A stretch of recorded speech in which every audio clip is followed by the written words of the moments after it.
राघव की शांत आवाज भारी थी।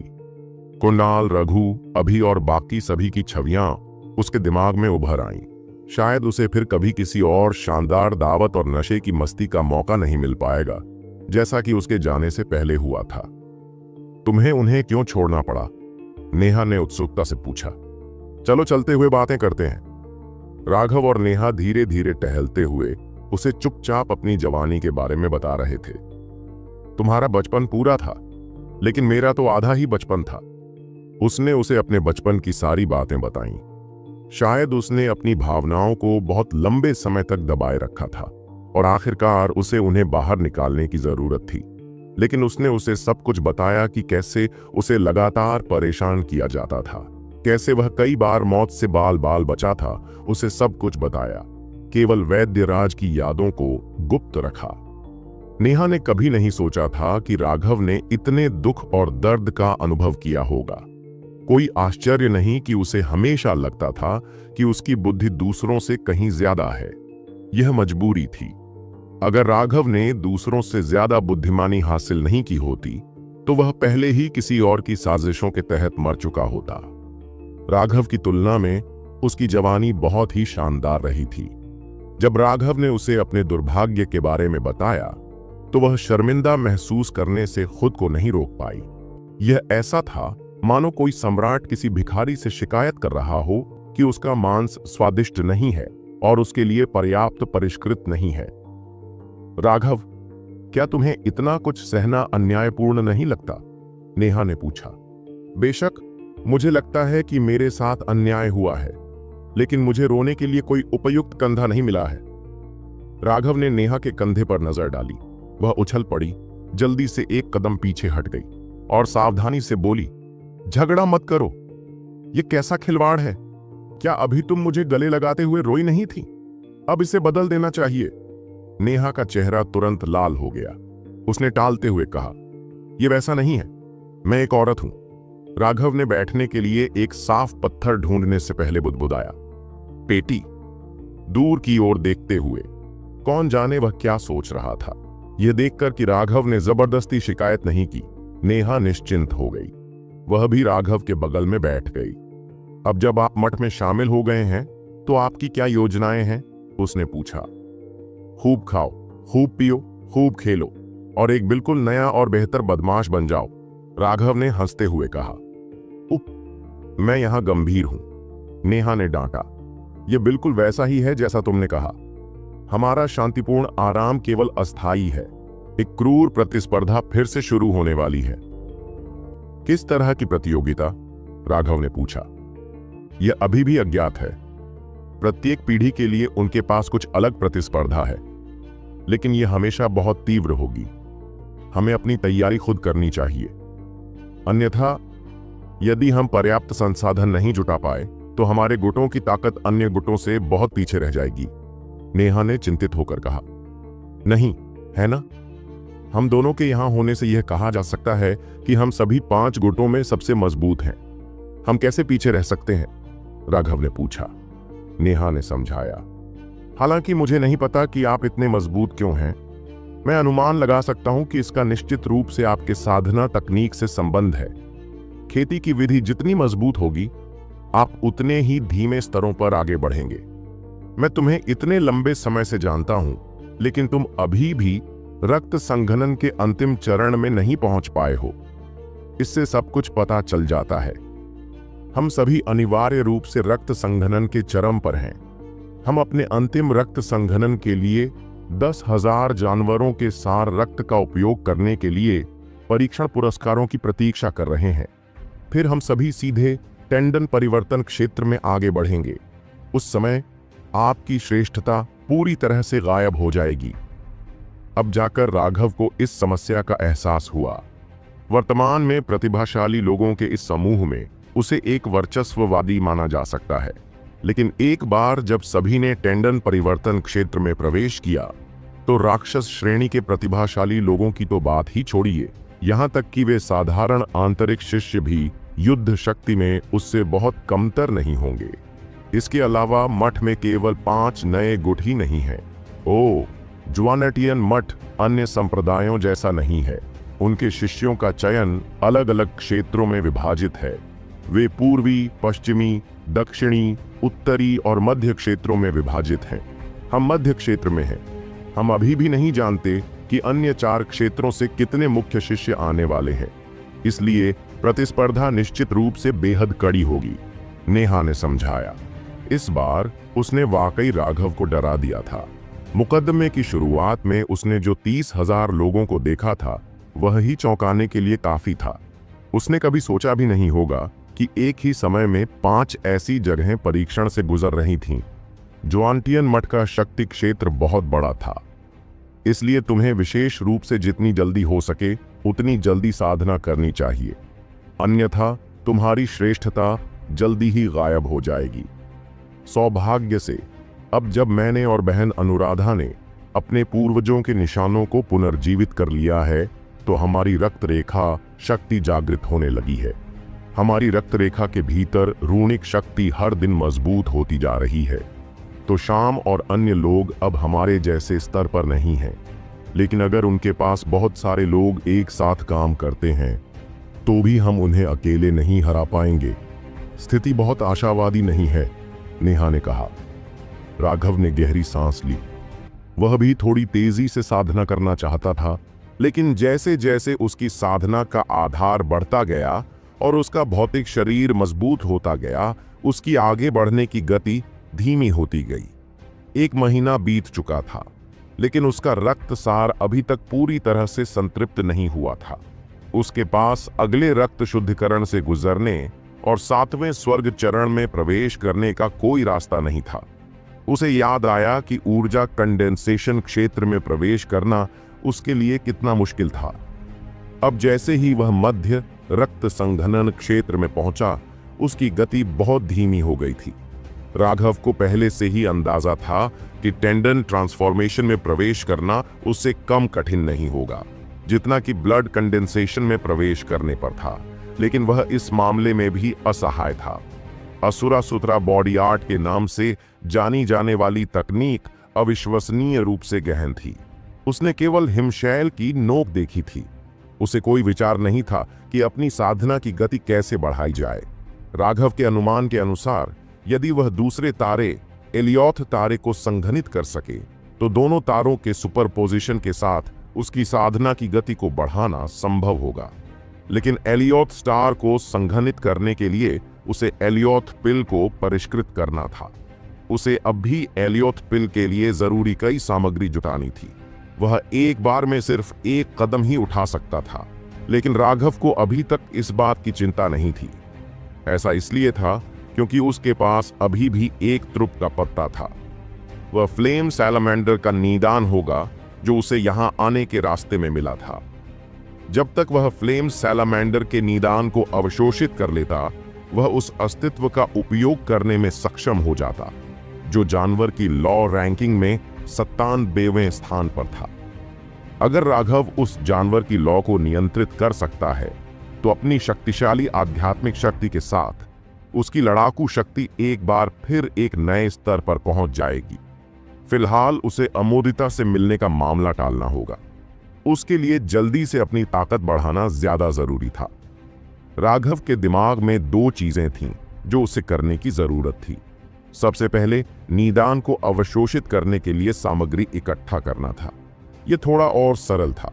उन्हें पूरा भरोसा था कि मठ के भीतर उन सामग्रियों को इकट्ठा किया जा सकता है। लेकिन दूसरी चीज जो उसे करनी थी वह थी एलियोथ पिल के लिए जरूरी औषधीय सामग्री इकट्ठा करना। यह ज्यादा मुश्किल था, लेकिन यह बिल्कुल जरूरी भी था। उसे जितना हो सके उतना इकट्ठा करना था। इसमें मुख्य समस्या जिसने राघव को कुछ हद तक परेशान किया वह यह थी कि एलियोथ स्टार को संघनित करने के लिए उसे बड़ी संख्या में एलियोथ गोलियों की आवश्यकता होगी। 1 या 2 गोलियां बिल्कुल भी कुछ नहीं थीं। इसे पूरी तरह से संघनित करने में पूरी तरह से असमर्थ। यह सोचकर कि कैसे उसने पहले समृद्ध स्टार के लिए 1000 से अधिक समृद्ध गोलियां इस्तेमाल की थीं, उसे पता था कि उसे एलियोथ गोलियों की एक भयानक संख्या की आवश्यकता होगी। तुम्हें बहुत चिंतित होने की जरूरत नहीं है। मेरे और बहन अनुराधा के यहाँ होने से थोड़े समय के लिए कोई समस्या नहीं होगी, इसलिए तुम्हें भी इतना दबाव महसूस करने की जरूरत नहीं है। नेहा ने सांत्वना दी जब उसने देखा कि राघव बस सोच रहा था और खुद से कुछ बुदबुदा रहा था। साथ ही उसे थोड़ी शर्मिंदगी भी महसूस हुई। वह उनके गुट की मुखिया थी, लेकिन उसने उस पर दबाव डाला था।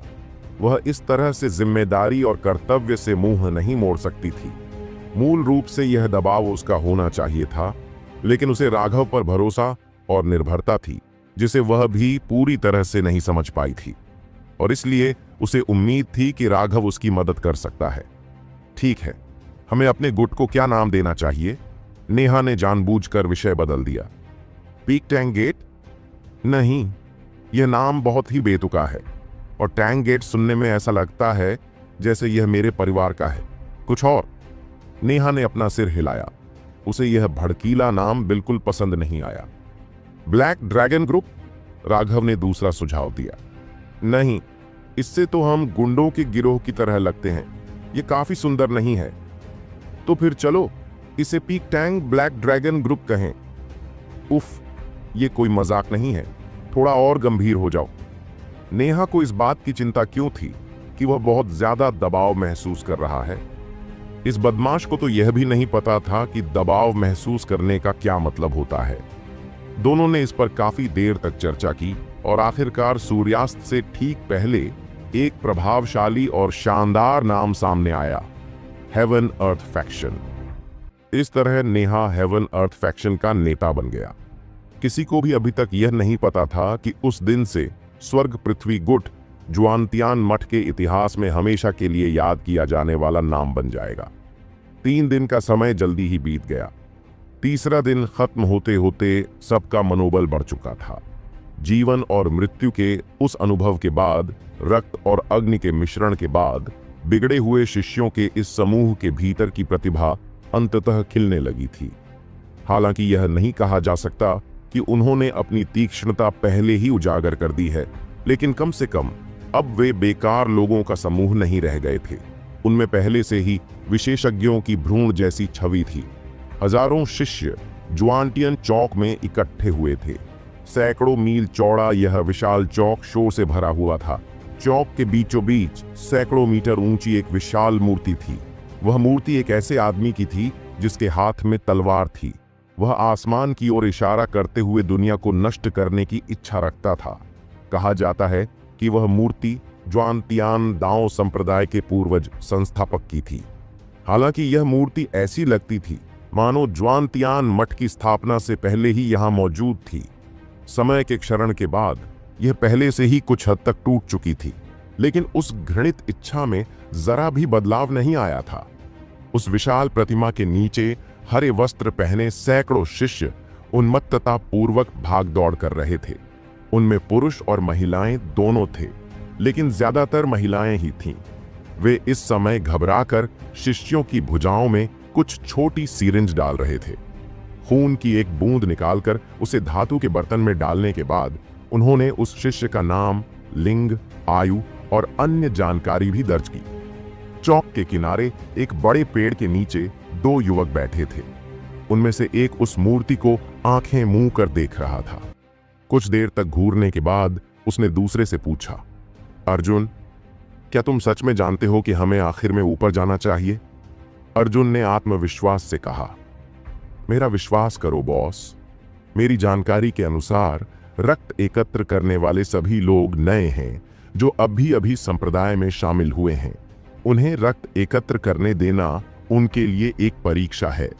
शुरुआत में वे सभी आपको उन सुइयों से कई बार चुभेंगे, अंत में सार रक्त की एक बूंद पाने से पहले। अगर आपको मेरी बात पर यकीन नहीं है तो बस देखिए कि वे कितने घबराए हुए हैं। उनके हाथ भी कांप रहे हैं। मेरा विश्वास करें बॉस, मैं गलत नहीं हो सकता। राघव ने सच में देखा कि वे लोग बहुत घबराए हुए थे, लेकिन क्या यह सिर्फ खून की एक बूंद निकालने के लिए नहीं था? उन्हें ऐसा करने की कोई जरूरत नहीं थी। हालांकि अर्जुन को शर्मिंदा करने के लिए राघव ने कुछ नहीं कहा। वे दोनों बस उस मूर्ति को घूरते रहे। उसे नहीं पता था कि ऐसा क्यों है, लेकिन इस मूर्ति को देखकर उसे ऐसा लग रहा था मानो यह मूर्ति जीवित है। हालांकि इस तरह की सोच हास्यास्पद थी, लेकिन उसे यकीन था कि उसने ऐसा महसूस किया है। यह एहसास बेहद रहस्यमय था। ठीक है बॉस, अब समय हो गया है। लगभग सभी लोग चले गए हैं, इसलिए अब हम भी जा सकते हैं। वह मूर्ति को घूरता रहा और उसे पता ही नहीं चला कि समय कैसे बीत गया। लगभग सभी लोग समाप्त हो चुके थे। राघव ने सिर हिलाया। पहले वहां श्याम और गोपाल सहित कई लोग आए थे। उसने कुछ बहुत शक्तिशाली लोगों को भी देखा था। उसने अर्जुन के सुझावों पर भी सहमति जताई थी, क्योंकि वह उन लोगों से नहीं मिलना चाहता था। जैसे ही वे राघव को देखते थे, वे बेतहाशा उस पर कुत्ते की तरह भौंकने लगते थे। राघव को लगा कि उनके साथ अपमान का आदान प्रदान करके खुद को अपमानित करने की कोई जरूरत नहीं है। वह नहीं चाहता था कि अन्य 4 क्षेत्रों के लोग उसका मजाक उड़ाए, लेकिन उसने चुपके से देखा था कि वहां वास्तव में कई शक्तिशाली आकृतियां दिखाई दे रही थीं। उनकी आभाएं चौंकाने वाली थीं। श्याम और उनसे किसी भी तरह से कम नहीं थीं। अभी अभी श्याम का एक अन्य मुख्य शिष्य से झगड़ा होने वाला था। वे दोनों बहुत घमंडी थे और एक दूसरे को घृणा से देखते थे, जिससे चिंगारी पैदा होती थी। लेकिन दुर्भाग्यवश जैसे ही वे चिंगारियां फूटने वाली थीं, उन्हें इस स्थान के प्रभारी वरिष्ठ शिष्यों ने भगा दिया। वे शिष्य वास्तव में राघव के परिचित थे। उनमें से एक वह गंभीर वरिष्ठ प्रशिक्षु भाई बर्लिन था, जिसे उसने शुरुआत में देखा था। अब जब सभी लोग चले गए थे तो अर्जुन और राघव आगे बढ़े, इसलिए वरिष्ठ प्रशिक्षु भाई बर्लिन ने राघव को देखा। उन्होंने सिर हिलाकर कहा, बुरा नहीं है, मैंने मुकदमे में जो कुछ हुआ उसके बारे में सब कुछ सुना है। हे, क्या मैं अंत में असफल नहीं हो गया? जूनियर शिष्य को इस तरह तंग मत करो। माफ करना, हम देर से आए। निरीक्षण अभी खत्म नहीं हुआ है ना? राघव ने हंसते हुए कहा। राघव के अंतर्मन ने उसे बताया कि यह वरिष्ठ प्रशिक्षु भाई बर्लिन एक पुराने जमाने का व्यक्ति था, जो दूसरों पर यूं ही हंसता नहीं था। इस तरह का व्यक्ति बेहद ईमानदार था, जिससे दूसरे लोग उसके बारे में आसानी से अच्छी राय बना लेते थे।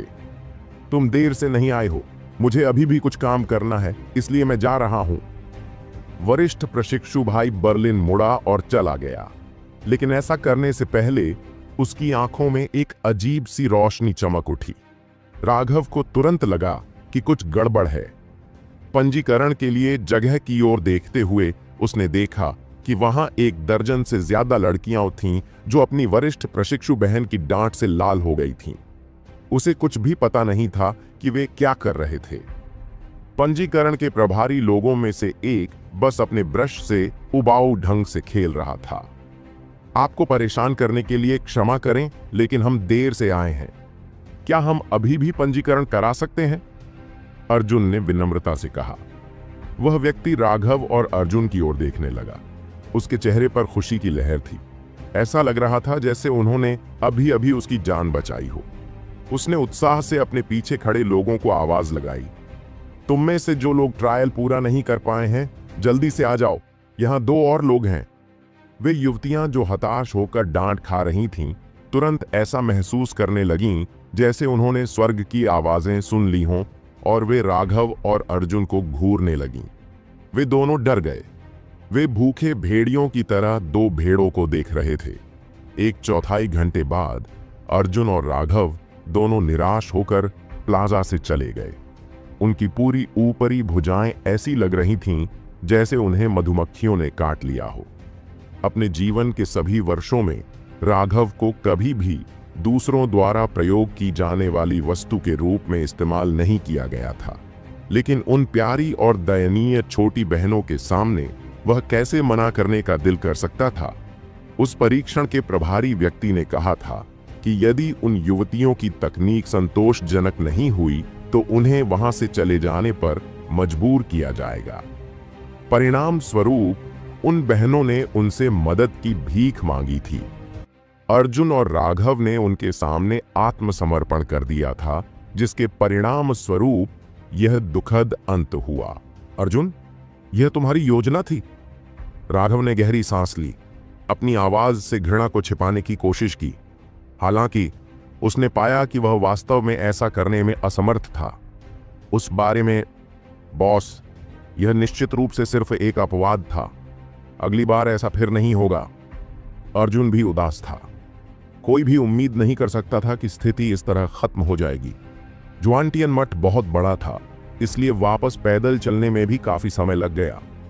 सिर्फ प्लाजा से पहाड़ तक जाने में ही उन्हें पूरे 2 घंटे लग गए।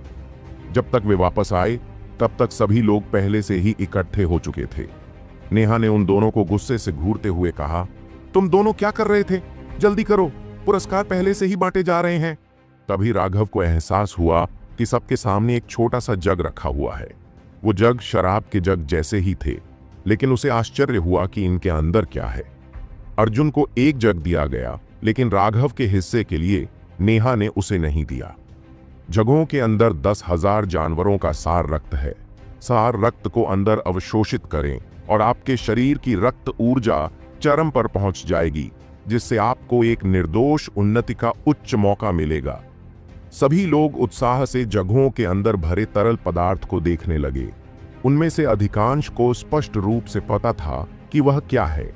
उन्होंने अपने साधना आधार को रक्त संघनन क्षेत्र में इस दिन के लिए, इस 10,000 पशुसार रक्त के लिए कठोरता से रखा था। प्रगति की गुणवत्ता को त्रुटिपूर्ण, अपूर्ण, दोषरहित और उत्तम में विभाजित किया गया।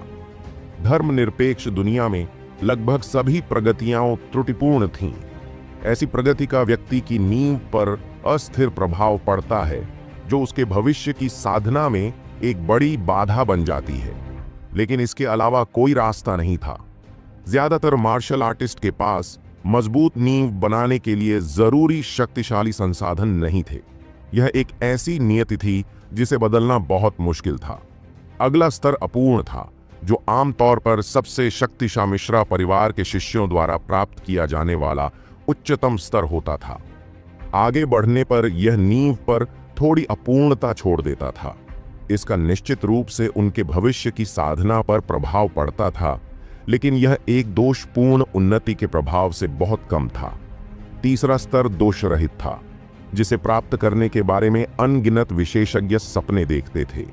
अगर वे उस मुकाम तक पहुंच भी जाते तो उनकी प्रगति से पीछे छोड़ा गया प्रभाव मूल रूप से कुछ भी नहीं होता।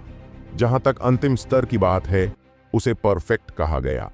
यह दोष रहित से भी अधिक दोष रहित था। उन्नति का ऐसा स्तर जिसकी उम्मीद ही नहीं की जा सकती थी। यहां तक कि राक्षस श्रेणी के प्रतिभाशाली लोगों को भी इसके लिए भाग्य और अवसर पर निर्भर रहना पड़ता, और इसलिए अधिकांश लोग ऐसे असाधारण स्तर के लिए प्रयास भी नहीं करेंगे। उनकी नजर में एक निर्दोष प्रगति पहले से ही परिपूर्ण थी। ऐसी प्रगति एक दिन ज्यांटियन तक पहुंचने की उम्मीद देती है, भले ही वह उम्मीद बहुत दूर की हो। बाहरी शिष्य अपने बैज का उपयोग करके ज्वांटियन मंडप से एक आत्मा पत्थर और 500 अंक प्राप्त कर सकते हैं। आंतरिक शिष्य 3 आत्मिक पत्थर और 2000 अंक प्राप्त कर सकते हैं। ये आपको महीने में एक बार राशन मजदूरी के रूप में दिए जाते हैं। अपने स्पिरिट स्टोन और पॉइंट का उपयोग कैसे करें, इसके लिए आप सभी अपने अपने घरों में वापस जा सकते हैं। प्रत्येक व्यक्ति के कमरे में एक दीवार है जिस पर इसके लिए स्पष्टीकरण लिखा है। एक बार जब आप सभी वापस आ जाएं, तो उस पर अच्छी तरह से नजर डालें। याद रखो, समय कम होता जा रहा है। जब तुम वापस लौटो तो जल्दी से अपनी सफलताएं हासिल करो। एक और बड़ी प्रतियोगिता शुरू होने वाली है। नेहा ने गंभीरता से चेतावनी दी। बहन नेहा, ये किस तरह की प्रतियोगिता है? एक युवती ने उत्सुकता से पूछा।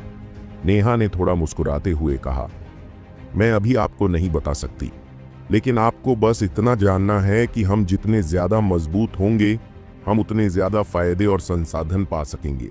दूसरी ओर, अगर हम बहुत कमजोर हैं तो मठ में हम पर सिर्फ धौंस जमाई जाएगी। इसलिए हमें मजबूत बनने के लिए कड़ी मेहनत करनी चाहिए। जब सभी लोग साधना करने के लिए अपनी अमर गुफाओं में लौट गए और आसपास कोई नहीं था, तो नेहा ने राघव की ओर रुख किया। ऐसा क्यों है कि मैं जो कहती हूं वह उन्हें उतना प्रेरित नहीं करता जितना तुमने उस समय कहा था। नेहा को अभी भी याद था कि कैसे राघव ने सभी को उत्तेजित करने के लिए कुछ बेतरतीब बातें कही थीं, यहां तक कि उनके दिलों में मौत का डर भी दूर हो गया था। वह इस बार सभी का मनोबल बढ़ाने की उम्मीद कर रही थी, लेकिन वह कभी भी उसका मनोबल बढ़ाने वाली तकनीक नहीं सीख पाई। अंत में वह निराश होकर आहें भरने लगी। राघव ने हंसते हुए कहा, ऐसा इसलिए है क्योंकि आपकी त्वचा पर्याप्त मोटी नहीं है। आपको इतना पीना पड़ता है कि आप अपने परिवार को भी नहीं पहचान पाते और इतनी बेशर्मी से शेखी बघारते हैं कि आप खुद अपनी बातों पर भी यकीन नहीं कर पाते। युवाओं को वाकई ज्यादा प्रशिक्षण की जरूरत है। नेहा ने उस पर आंखें घुमाई और ताना मारा, हंसते रहो। अगर तुम्हें top grade 10,000 beast essence blood नहीं चाहिए तो बस वहीं हंसते रहो। मैं घर जा रही हूं। नेहा अपनी अमर गुफा में वापस चली गई। माधव एक तरफ खड़ी अपनी हंसी छुपा रही थी। राघव ने खाली आंखों से देखा। शीर्ष ग्रेड 10,000 जानवर सार रक्त। तभी उसने प्रतिक्रिया की और जल्दी से उसका पीछा किया। नेहा ने अपनी हंसी रोकी और मुड़कर राघव की तरफ कठोरता से देखने लगी। तुम मेरा पीछा क्यों कर रहे हो? हे, जाहिर है कि उस महान शीर्ष ग्रेड 10,000 जानवरों के सार रक्त को देखने के लिए। राघव ने बेशर्मी से आंख मारी और हंसा, उसे आकर्षित करने का प्रयास करते हुए। वह गुस्से का दिखावा करने की कोशिश कर रही थी, लेकिन राघव के सामने ऐसा करना हमेशा बहुत मुश्किल होता था। अपना गुस्सा भरा चेहरा दूर करते हुए उसने समझाया, यह ऐसी चीज है जिसे केवल मुख्य शिष्य ही प्राप्त कर सकते हैं। मेरा 10,000 जानवरों का सार रक्त आप लोगों को मिलने वाले हिस्से से कई गुना ज्यादा है।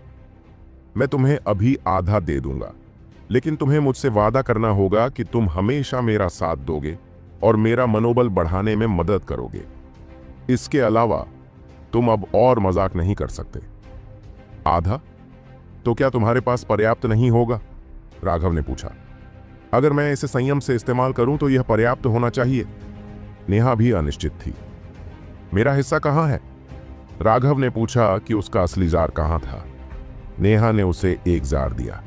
यह तुम्हारा होना चाहिए था, लेकिन इसके अंदर का सार रक्त बहुत साधारण है।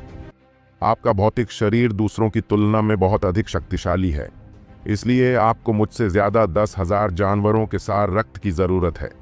अफवाह है कि मेरे पास जो जार है उसमें जादुई जानवरों का सार रक्त है जो 10,000 से ज्यादा सालों से जीवित है। राघव ने जार खोला और उसके ऊपर लगी सील को तोड़ दिया। खून की एक घनी गंध बाहर आई जो अपने साथ एक शक्तिशाली औषधीय सुगंध भी लेकर आई। यूली powder, south sky star, new twin grass, earth dragon root. Raghav विचारों में खो गया और उसने तुरंत ही उस गंध से कई प्रकार के औषधीय तत्वों को पहचाना। नेहा ने उसे अजीब नजरों से देखा। तुम उन्हें सूंघ सकते हो? राघव ने सिर हिलाया। उसने अपनी उंगली खून में डुबोई और फिर उसका स्वाद चखा। कड़वा घन, सफेद चपरासी, जल लिली बीज। राघव ने 18 विभिन्न औषधीय अवयवों को पहचाना। अंत में तिरस्कार पूर्वक कहा, यह साधारण जादुई जानवर सार रक्त है जिसे जड़ी बूटियों के साथ मिलाया गया है जो रक्त सार को पूरक करते हैं ताकि एक औषधीय तरल बनाया जा सके जो लोगों को उनके रक्त को चरम पर संघनित करने में सहायता कर सके। नेहा ने उसे लकड़ी की तरह देखा। क्या तुम सच में सूत्र बता सकते हो? यह 10,000 जानवरों का सार रक्त ज्वांटियन संप्रदाय का एक गुप्त सूत्र है। किसी और ने कभी इसका पता नहीं लगाया या इसे प्राप्त नहीं किया। हम में से जो पंजीकरणकर्ता ज्वांटियन मठ में आए थे, उनमें से एक बहुत बड़ा हिस्सा विशेष रूप से इस जादुई जानवर सार रक्त के लिए यहां आया था। नेहा को उस पर विश्वास न करने के लिए दोषी नहीं ठहराया जा सकता। कोई भी संभवतः इस पर विश्वास नहीं करेगा। यह 10,000 जानवरों का सार रक्त कुछ ऐसा था जिसे खुद ज्वांटियन मठ भी नहीं बना सकता था। यह ऊपर से भेजा गया एक संसाधन था। एक समय में अनगिनत लोगों ने इस गुप्त सूत्र पर शोध करने की कोशिश की थी, लेकिन वे सभी अंत में असफल रहे। इसलिए अब ज्वांटियन मठ ने न जाने कितने लोगों को आकर्षित किया था, सभी इस औषधीय तरल के लिए। मुझे तुम्हारा 10,000 जानवरों का सार रक्त छकने दो। राघव ने नेहा का जग पकड़ लिया। उसे खोलते ही शक्तिशाली रक्त क्यू तुरंत कमरे में भर गया। उसने देखा कि उसके पास उससे भी ज्यादा था। छी, क्या बकवास है। ऐसा नहीं हो सकता कि यह सार रक्त 10,000 साल पुराने जादुई जानवरों का हो। यह स्पष्ट रूप से सिर्फ तीसरे दर्जे के जादुई जानवर का सार रक्त है, लेकिन अंदर मौजूद औषधीय तत्व एक जैसे नहीं हैं, राघव ने शाप दिया। अपनी वैद्यराज आत्मा के साथ वह अनिवार्य रूप से हर प्राकृतिक खजाने को पहचानने में सक्षम था, और वह इस 10,000 जानवरों के सार रक्त के भीतर औषधीय अवयवों के विशिष्ट भागों को केवल इसे सूंघने और चखने से भी पता लगा सकता था। इस जार में जादुई जानवर का सार खून बिल्कुल वैसा ही था जैसा कि राघव के जार में था, हालांकि अंदर की औषधीय सामग्री बढ़ा दी गई थी। वानर, मैं जो कहूं उसे रिकॉर्ड करने में मेरी मदद करो। हालांकि नेहा को नहीं पता था कि राघव क्या योजना बना रहा था, फिर भी उसने सिर हिलाया और एक ब्रश और कागज निकाला। राघव ने अपनी जीभ पर तथाकथित 10,000 जानवरों के सार रक्त की एक बूंद टपकाई और फिर अपनी आंखें बंद कर लीं। आत्मा को लौटाने वाली धूप, आत्मा की सुरक्षा करने वाला सींग, पृथ्वी को बचाने वाला सुंदर रेशमी फूल। नेहा ने जल्दी से लिखने पर ध्यान केंद्रित किया। उसे डर था कि कहीं कुछ गलत ना हो जाए। राघव ने एक ही सांस में लिखना समाप्त कर दिया। नेहा ने 48 अलग अलग औषधीय तत्व लिख लिए थे। राघव ने अपना मुंह कुल्ला किया और फिर एक बार अपनी आंखें बंद कर लीं। अपनी जीभ पर 10,000 जानवरों के सार रक्त की एक और बूंद टपकाई और दवा की सामग्री का नाम बताना जारी रखा। उसने रुकने से पहले कुल 3 बार यही बात दोहराई। नेहा ने अपना कागज उठाया। उसने तीनों बार वही 48 औषधीय तत्व दोहराए थे, बस जिस क्रम में उसने उन्हें कहा था वह अलग था। राघव, क्या यह सच है? नेहा को अपनी आंखों पर यकीन नहीं हुआ।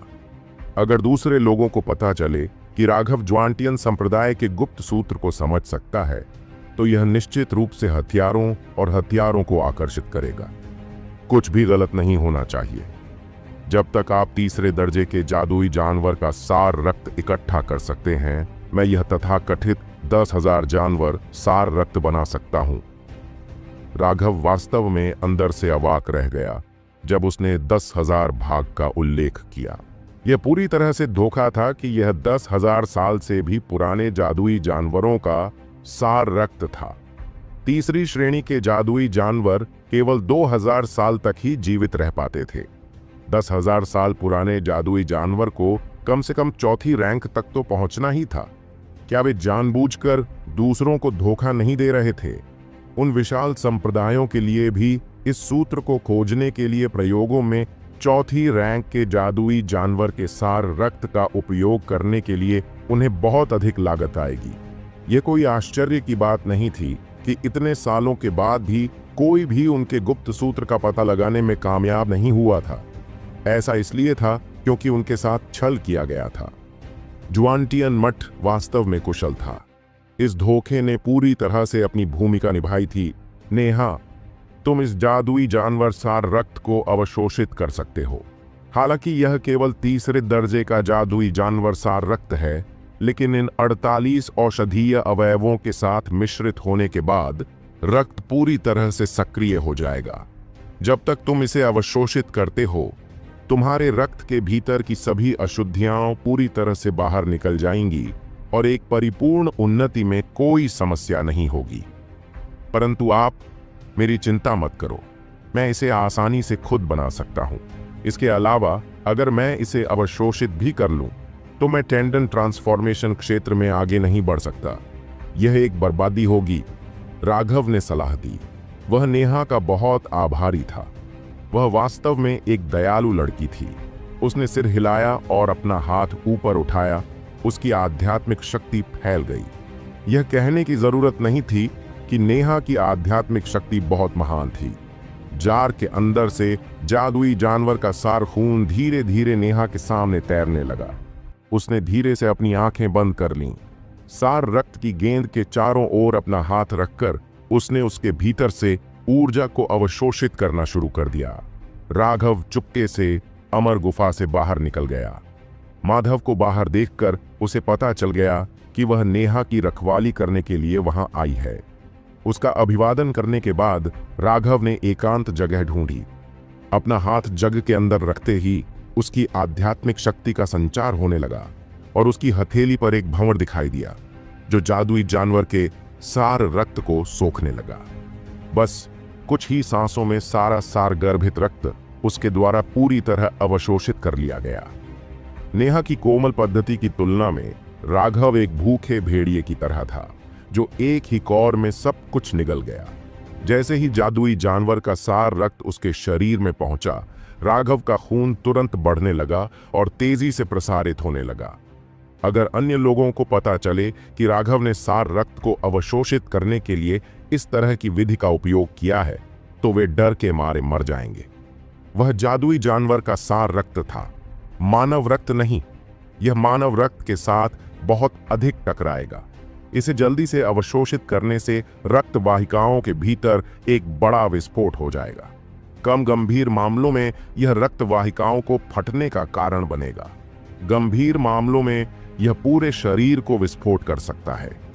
यही कारण था कि नेहा इसे सावधानी से अवशोषित कर रही थी। उसे सार रक्त के भीतर जंगली प्रकृति को निकालने की जरूरत थी, केवल जीवन ऊर्जा को अवशोषित करने के लिए। केवल वह शुद्ध जीवन ऊर्जा ही उसके रक्त को एक बार फिर से पूर्ण स्तर तक शुद्ध करने में सक्षम थी। जहां तक राघव की बात है, वह अपने शरीर को सबसे बेहतर तरीके से समझता था। वह इतना आलसी था कि इस तरह के कठोर तरीके का इस्तेमाल नहीं कर सकता था और इसके बजाय उसने सीधे अपने शरीर में सब कुछ अवशोषित कर लिया था। उसने अपने शरीर की रक्त ऊर्जा का इस्तेमाल उस जानवर के खून को दबाने के लिए किया। इससे उसके शरीर के अंदर एक बड़ा युद्ध छिड़ गया, क्योंकि उसके रक्त पर नए पशु रक्त द्वारा भयंकर आक्रमण हो रहा था। राघव का खून भयानक स्तर पर पहुंच गया था। जार के अंदर मौजूद उस जानवर के खून को सिर्फ 2 बार ही ऊपर उठने का मौका मिला था। उसके बाद वह पूरी तरह से निगल लिया गया। फिर उसने अपने हाथ की एक लहर से खून की एक तीर फेंकी। वह निष्कासित अशुद्धियां थीं। जहां तक उपयोगी जीवन ऊर्जा की बात है, वह सब अवशोषित हो चुकी थी। उसके शरीर से ऐसी गड़गड़ाहट आ रही थी मानो कोई बड़ी नदी बह रही हो। यह उसके लगातार बहते खून की आवाज थी। यह इतनी तेज थी कि इसे उसके शरीर के बाहर भी सुना जा सकता था। रक्त ऊर्जा को इस स्तर तक बढ़ाना बिल्कुल चौंकाने वाला था। उसे नहीं पता था कि दूसरे लोग कैसे साधना करते हैं, लेकिन राघव ने सामान्य साधकों के रिकॉर्ड देखे थे और ऐसी किसी चीज का कभी कोई रिकॉर्ड नहीं था, और इसलिए राघव किसी और के साथ साधना नहीं करना चाहता था। मुख्य बात यह थी कि उसका साधना मार्ग पहले से ही दूसरों से पूरी तरह अलग था और ध्यान आकर्षित करेगा। धमाका! अचानक उसके शरीर के भीतर एक विस्फोट हुआ और ऊर्जा तरंगें बाहर निकलीं, जिससे उसके आसपास के कुछ छोटे पेड़ नष्ट हो गए। राघव ने धीरे से आह भरी। उसने आखिरकार सफलता प्राप्त कर ली थी। उसकी शारीरिक शक्ति एक बार फिर बढ़ गई थी, लेकिन उसकी ऊर्जा और रक्त कम हो गया था। उसे और अधिक ऊर्जा और रक्त बनाने के लिए और समय की आवश्यकता होगी। समय की गणना करते हुए राघव को एहसास हुआ कि हर बार जब वह एक स्तर आगे बढ़ेगा तो उसे पिछले स्तर से 2 गुना समय लगेगा। इस बार उसने 1 महीने से ज्यादा समय इस्तेमाल किया था।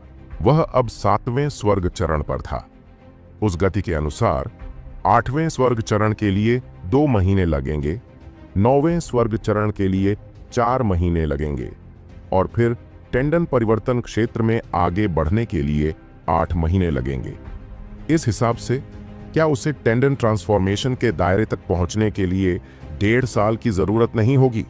यह वास्तव में समय की बर्बादी होगी।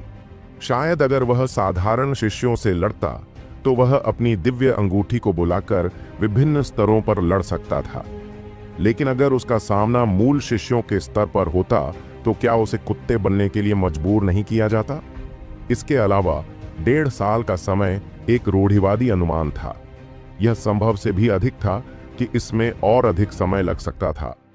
तब वह वास्तव में नेहा को रोक रहा होगा। यह अस्वीकार्य था। उसे तेजी से प्रशिक्षण लेने का तरीका खोजना था। उसे जल्दी से 10,000 बीस्ट एसेंस ब्लड का निर्माण करना था।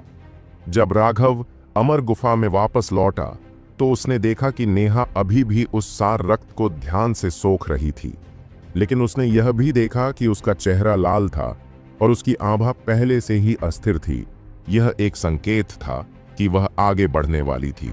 माधव और राघव अमर गुफा के बाहर पहरा दे रहे थे।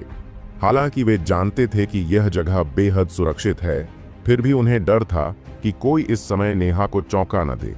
अगर वे वाकई अपनी लापरवाही में ऐसी गलती कर बैठें तो वे इसके परिणामों को स्वीकार करने में असमर्थ होंगे। धमाका! अचानक पीछे से हल्की आवाज आई। एक शक्तिशाली आभा बाहर निकली। राघव और माधव दोनों ने जश्न मनाया और नेहा की ओर देखने लगे। नेहा अभी भी कमल की मुद्रा में बैठी हुई थी। उसके शरीर पर हल्की हवाएं चल रही थीं और उसकी प्रसन्न आंखों से मणि सी चमक निकल रही थी। उसके शरीर से आ रही शक्तिशाली आभा और उस शक्तिशाली दबाव को महसूस करते हुए राघव ने अंदर से आह भरी। शायद अब से वह मुझे ही परेशान करेगी। यह रात एक साधारण रात नहीं थी। राघव जिस छोटे से पहाड़ पर था वहां लगातार विस्फोट हो रहे थे और शक्तिशाली आभाएं निकल रही थीं। अगर वे दूसरों को चौंका देने से नहीं डरते तो उनमें से कुछ खुशी से चिल्ला उठते। जादुई जानवर के सार रक्त की सहायता से वे सभी आसानी से आगे बढ़ गए थे। इसके अलावा उन्होंने पाया कि एक बार जब वे आगे बढ़ गए तो उनकी शारीरिक शक्ति कम से कम 10 गुना विस्फोटक रूप से बढ़ गई थी।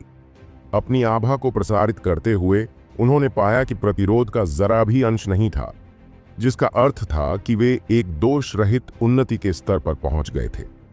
एक बार टेंडन परिवर्तन क्षेत्र में एक बार ऊर्जा और रक्त को एक साथ मिला देने पर जब आपकी ऊर्जा और शारीरिक शक्ति एक दूसरे की पूरक बन जाती है तो आपकी ताकत एक ऐसे स्तर पर पहुंच जाती है जिसकी कल्पना करना भी मुश्किल है।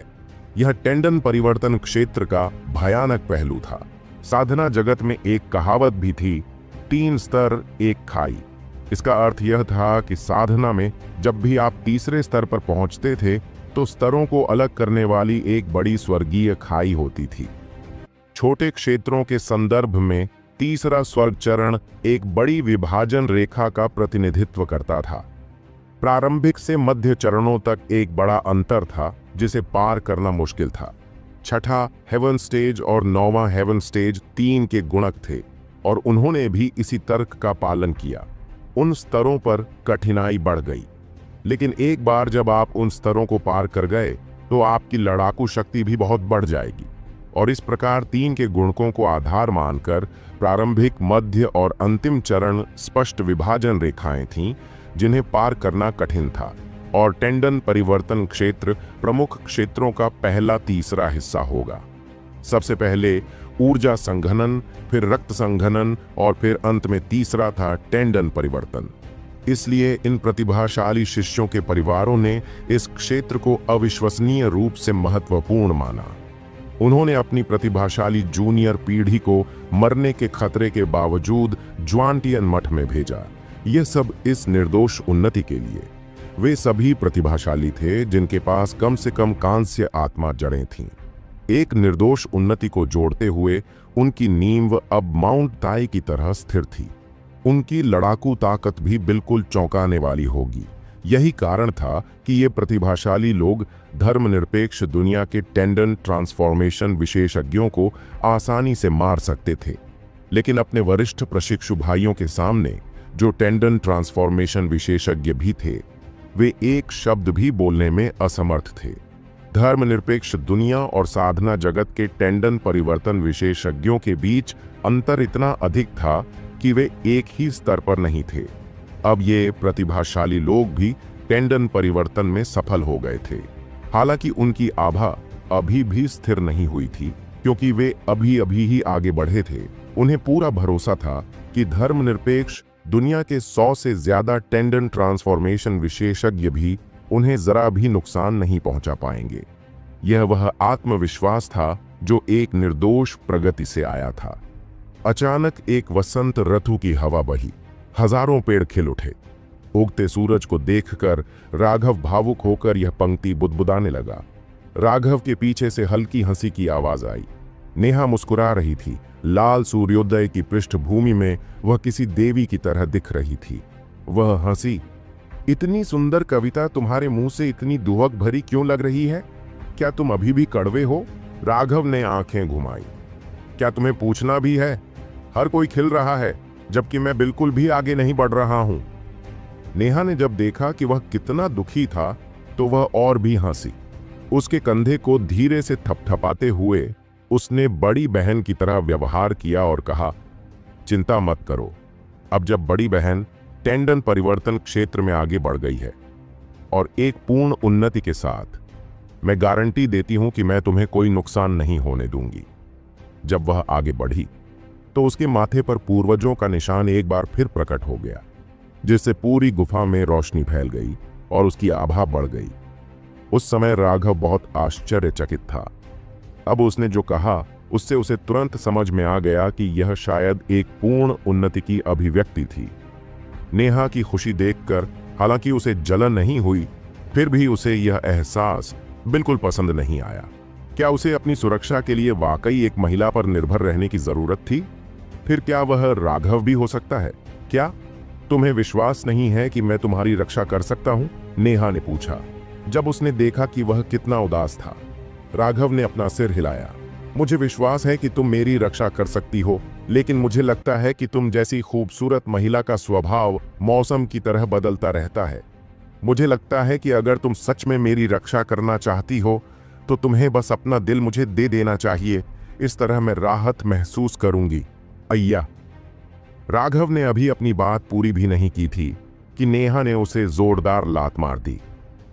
अनैतिक लड़की, क्या तुम इस तरह से मेरे नितंबों में दिलचस्पी दिखाती हो? राघव ने गुस्से में कहा। अब जब वह टेंडन ट्रांसफॉर्मेशन क्षेत्र में आगे बढ़ चुकी थी तो उसकी लात अब उसे बहुत चोट पहुंचाने में सक्षम थी। नेहा ने अपने दांत पीस लिए। रुचि है, बेशक मुझे दिलचस्पी है। मुझे आप सभी में दिलचस्पी है। क्या आप भूल गए कि आपने शुरुआत में मुझे कैसे परेशान किया था? लेकिन मुझे सब कुछ याद है। बड़ी बहन आखिरकार आज कुछ बदला ले सकती है। उसके हाथ की एक लहर से स्वर्ग और पृथ्वी हिल गए, जैसे एक तेज आंधी जो आंखों से देखी जा सकती थी ने राघव को घेर लिया। यह नेहा की पवन ऊर्जा थी। इस बार वास्तव में उसके आगे बढ़ने का कोई भी संकेत नहीं था। टेंडन ट्रांसफॉर्मेशन में आगे बढ़ने के बाद उसके शरीर में वायु ऊर्जा इतनी शक्तिशाली हो गई थी कि वह बिना किसी शक्ति को जमा किए अपनी इच्छानुसार इसे आगे बढ़ा सकती थी। राघव पूरी तरह से चौंक गया। उसकी वायु ऊर्जा कई गुना अधिक मजबूत हो गई थी। वह पूरी तरह से चकमा देने में असमर्थ था। अय्या! राघव ने तीखी चीख मारी, क्योंकि उसे जंगली तूफान ने उठा लिया और घुमा दिया। हे, मुझे वाकई उम्मीद नहीं थी कि तुम इतनी अच्छी डांसर हो। तुम निश्चित रूप से इस तरह से सबसे सुंदर हो। नेहा ने उत्साह से अपने हाथ ताली बजाते हुए हंसते हुए कहा। राघव से मिलने के बाद से ही उसे ऐसा लगता था कि वह हमेशा नुकसान में रही है। राघव उसे चिढ़ाता है और उसका फायदा उठाता है। अब उसे आखिरकार राघव के साथ खेलने का मौका मिला। हे, रुको! राघव चिल्लाया। नहीं रुक सकती, नहीं रुकेगी। इतने लंबे समय तक मुझे परेशान करने के बाद बड़ी बहन कुछ बदला लेने जा रही है। नेहा ने राघव को इतनी आसानी से कैसे रिहा कर दिया? रुको, मुझे चक्कर आ रहा है, मैं उल्टी करने वाला हूं। नेहा चौंक गई, यह देखकर कि राघव का चेहरा वास्तव में हरा था और ऐसा नहीं लग रहा था कि वह दिखावा कर रहा था। उसने जल्दी से अपनी वायु ऊर्जा छोड़ दी और एक प्रसन्न मुस्कान बिखेरी।